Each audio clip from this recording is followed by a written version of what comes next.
Bladder stone म्हणजे मूत्राशयातील किंवा लघवीच्या पिशवीतील खडे. हे साधारण 3 ते 4% पेशंट्समध्ये आपल्याला दिसून येतात.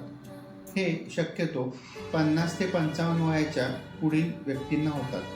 काही वेळेस हे लहान मुलांमध्ये सुद्धा दिसून येतात. ब्लॅडर स्टोन होण्याची कारणे म्हणजे लघवी अडकत होणे, प्रोस्टेट ग्रंथीचा आजार, स्ट्रिक्चर युरेथ्रा, न्यूरोजेनिक ब्लॅडर, यामुळे लघवी पूर्ण न होणे, लघवी जास्त वेळ साठवून ठेवणे, लघवीच्या पिशवीचे किंवा ब्लॅडरचे वारंवार इन्फेक्शन होणे, पाण्याचे प्रमाण कमी असणे आणि काही मेटाबॉलिक आजारांमुळे सुद्धा लघवीच्या पिशवीमध्ये खडा होऊ शकतो.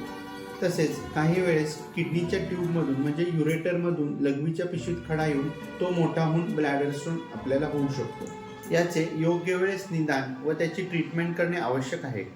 ब्लॅडर स्टोन तसाच राहिला तर वारंवार युरिनला इन्फेक्शन होणे, युरिनमधून रक्त जाणे, किडनीला डॅमेज होणे, तसेच भरपूर वर्षानंतर लघवीच्या पिशवीचा कॅन्सर होणे हे आजार होऊ शकतात. काही वेळेस लघवीच्या पिशवीतील स्टोन आपल्या लघवीच्या मार्गामध्ये अडकून लघवी अचानक तुंबणे आणि जास्त वेदना होणे हा त्रास होऊ शकतो.